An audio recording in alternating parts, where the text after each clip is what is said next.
Olá, tudo bem? Nosso Mentes em Pauta de hoje traz o assunto suicídio. Tudo bom, Ana? Tudo bem. É um assunto um pouco pesado, mas a gente consegue trabalhar aí. Você sempre tem um jeito especial para falar. É pesado, mas é necessário, né?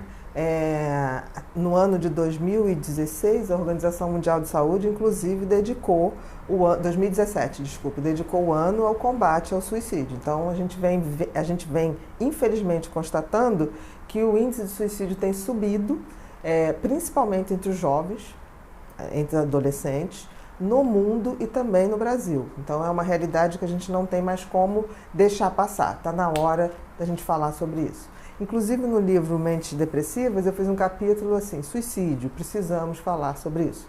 Então, assim, já está mais do que na hora. Só para ter uma ideia... É um tabu? É um super tabu.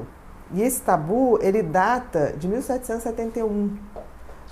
Porque na Europa foi lançado um livro chamado, se eu não me engano, A História Triste do Jovem Werther.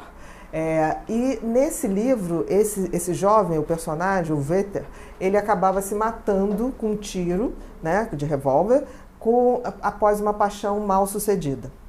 E isso causou, na época, 1771, uma onda de suicídios na Europa da mesma forma, como se as pessoas estivessem ali imitando aquela situação descrita numa ficção, porque era ficção, não era uma história baseada em fatos reais. E a partir dali o livro foi proibido e se orquestrou que na imprensa não se falaria mais de suicídio, sobre suicídio, com esse medo de que as coisas pudessem ser pudesse ser estimulado o suicídio. A gente sabe hoje que não é bem assim, né? Pelo contrário, eu acho que não falar sobre suicídio está fazendo com que muita gente deixe de evitar. Porque diferente do que as pessoas pensam, 90% dos suicídios são evitáveis. Ou seja, se a gente puder falar, a gente tem como evitar.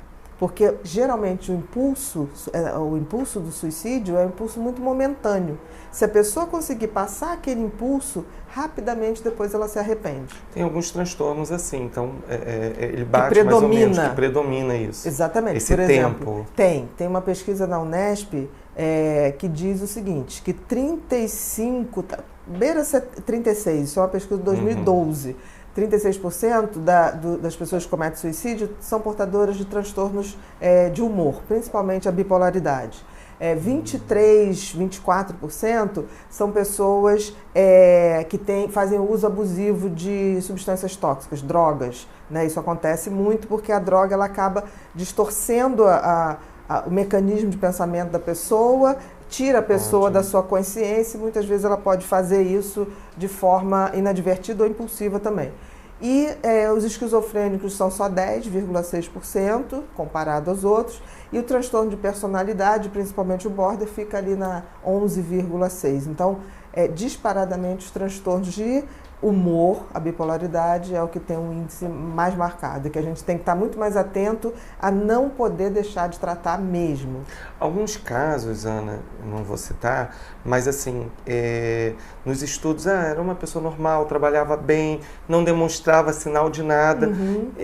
Pode ser uma possibilidade de um desses transtornos que você citou agora, tipo a esquizofrenia, um quadro que abriu e não foi percebido e automaticamente levou? Eu não pegaria a esquizofrenia de exemplo, porque é bem menos do que, por exemplo, uma depressão.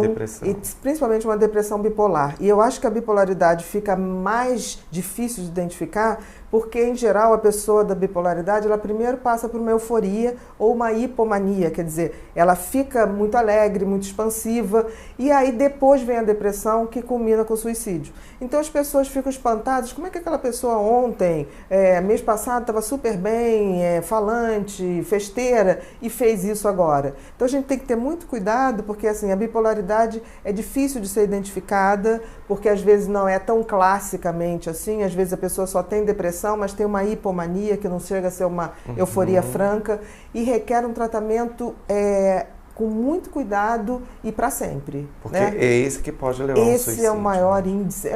As outras pode também, mas lógico. Esse é o mais sério, a gente tem que estar mais atento. Mas é interessante, em relação à questão do suicídio, que hoje as pessoas estão começando a falar. Apesar dessa história do livro, que ficou uma coisa meio lendária de não falar, a mídia ainda tem um comportamento em relação ao suicídio muito ruim, porque hoje se noticia suicídio, mas em geral se noticia suicídio de ídolos, de artistas, cantores, aquele ator Robbie Williams, que fez o Sociedade de Poetas Mortos, e aí eles fazem o contrário, eles botam, em geral, que o ídolo suicidou porque não aguentou a dureza da vida, a falta de sensibilidade do mundo, e não é bem assim. Ele, especificamente, o Robbie Williams, teve um problema com drogas muito sério e acabou cometendo suicídio. Mas é importante que a gente entenda que não há nenhum romance ou nenhuma coisa boa no suicídio. O suicídio é um ato de desespero, impulsivo ou premeditado, mas é desespero.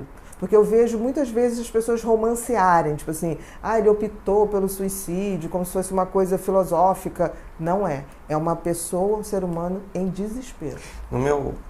Na minha faculdade, que já tem muitos anos, eu não lembro agora o período que foi a pesquisa, mas perceberam que algumas vezes, naquela época, né, muitas pessoas que chegaram até o fim, cometeram o ato, concretizaram. Elas demonstraram no seu próprio corpo, e você que fez medicina, e medicina legal, não sei, mas tem isso, que o corpo dava a reação que ela tinha se arrependido.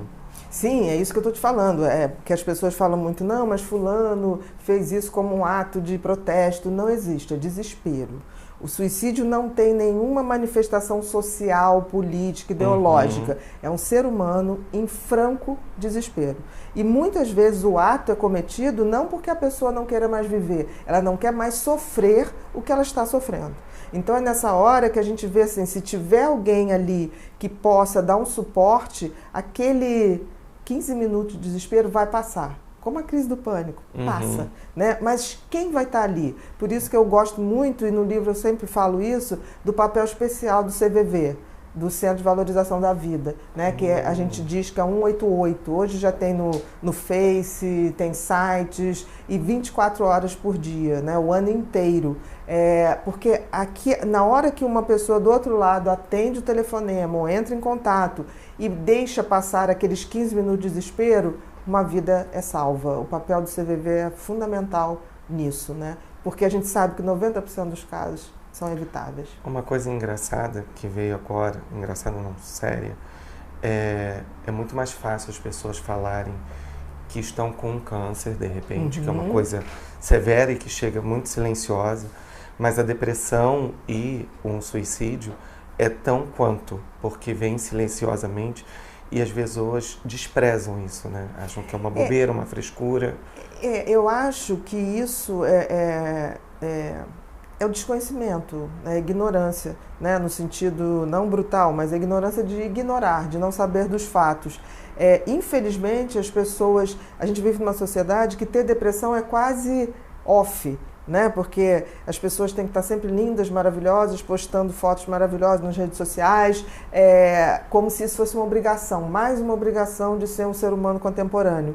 Só que isso não existe, ninguém está tão bem o tempo todo a ponto de não poder ter suas tristezas. E dentro disso eu também vejo o seguinte, a tristeza é absolutamente necessária, a tristeza não é a depressão.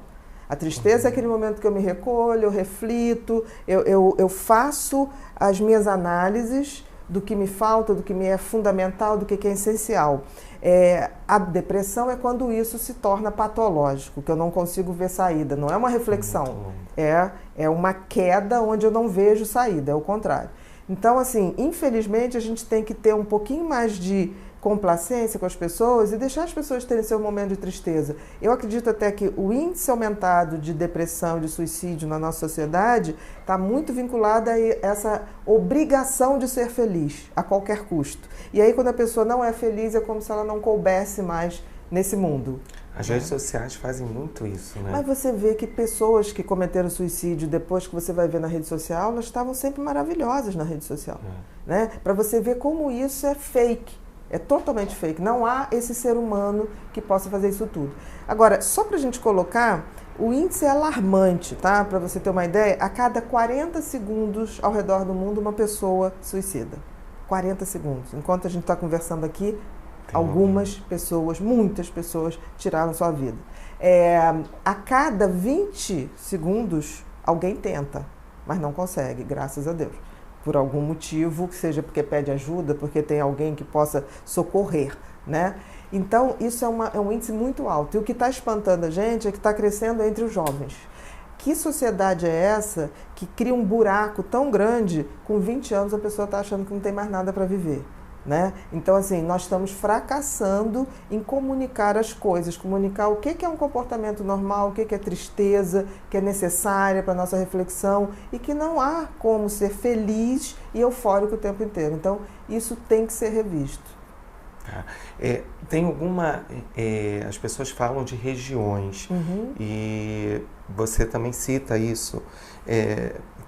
Lugares mais frios tem uma tendência maior ao suicídio? Ou hoje, assim, o Rio de Janeiro, Brasília, não tem, assim... É incrível isso que você está falando, porque hoje no Brasil, especificamente, o índice de suicídio está a cada 13 minutos. Em 2015, era a cada 15 minutos. Agora nós já estamos 13 minutos, então está diminuindo, um suicídio a cada 13 minutos. Os índices maiores, e principalmente entre jovens, é no norte. Piauí, espantosamente, tem um índice alto de suicídio. É um lugar quente, né? Um lugar quente. Então, assim, a depressão não significa que vá ter um suicídio. Obrigado, tá? Bia. Nada, querido.